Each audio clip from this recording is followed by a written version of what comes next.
بسم اللہ والصلاۃ والسلام علی سید الانبیاء والمرسلین۔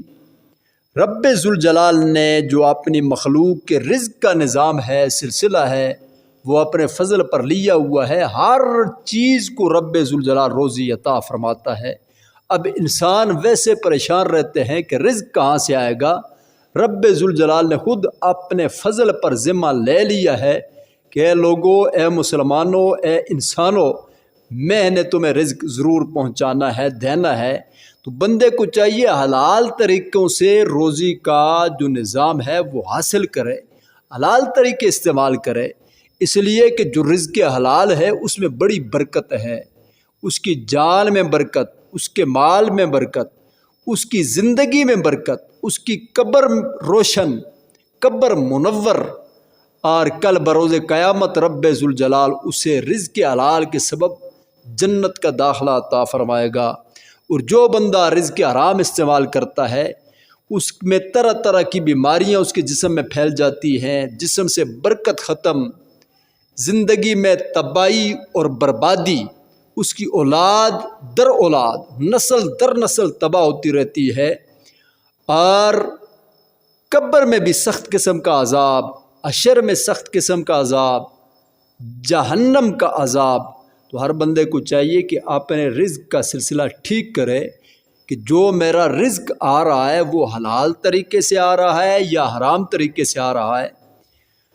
امام اہل سنت شاہ امام احمد رضا خان فاضل بریلی رحمۃ اللہ تعالی علیہ نے فتاوی رضویہ شریف 23ویں جلد صفحہ نمبر 175 پر آپ ارشاد فرماتے ہیں، فقہائے کرام نے تصریح فرمائی کہ اجرت پر کام کرنے والا آدمی یعنی مزدور اوقات مزدوری میں نفلی نماز نہ ادا کرے۔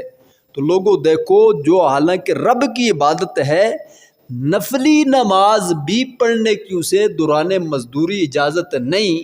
اس کی وجہ یہ ہے کہ نفل اگر نہیں بھی پڑھے گا کوئی گناہ نہیں، پڑھے گا تو ثواب ہوگا، لیکن جو اس کی ڈیوٹی ہے وہ اس پر فرض ہے۔ اگر اس میں کوتاہی کرے گا تو گناہگار بھی ہوگا، روزی سے برکت بھی ختم ہوگی۔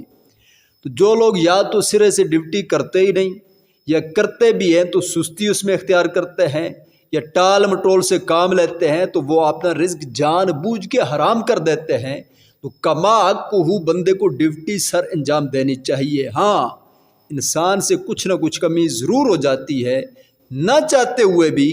تو جس مالک کے ساتھ بندہ کام کر رہا ہے اس سے اجازت لے لے نفل نماز پڑھنے کی بھی، اور اس سے معذرت کر لے، میرے بھائی دیکھ میں نے اپنی جانب سے ڈیوٹی پوری کی ہے، ہو سکتا ہے کمی کوتاہی ہو گئی ہو، تو چونکہ میرا مالک ہے، میں تیرے ہاں مزدور ہوں، میں تیرے ہاں کام کرتا ہوں، تو اللہ کی رضا کے لیے مجھے تو معاف کر دے۔ تو یقیناً ایسا مالک کوئی بھی نہیں کہ جس کے ماتحت کوئی مزدوری کرنے والا ہو وہ اس طرح اپنے مزدوروں کو جو اس کے ماتحت ہیں نہ معاف کرے۔ اس لیے کہ جو بھی مالک ہیں، جتنے بھی مالک ہیں جن کے ماتحت لوگ کام کرتے ہیں، تو رب ذوالجلال کے ہاں ان کی کتنی نافرمانیاں ہوتی رہتی ہیں۔ رب ذوالجلال ہر بندے کو کتنا معاف کرتا ہے، کتنی معاف کرنے والی ذات ہے۔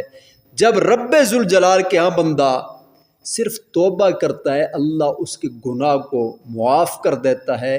تو یقیناً اگر کسی شخص کے ماتحت کوئی مزدور مزدوری کرتا ہے، کوئی کاروبار کرتا ہے، یا جو بھی معاملات کرتا ہے، تو وہ اپنے اجیروں کو بھی، اپنے مزدوروں کو بھی کچھ نہ کچھ چھوٹ دے دیا کریں، اس لیے کہ رزق حلال کمانا بڑا مشکل ہے، بہت مشکل ہے، لیکن بہت زیادہ برکت اس میں ضرور ہے۔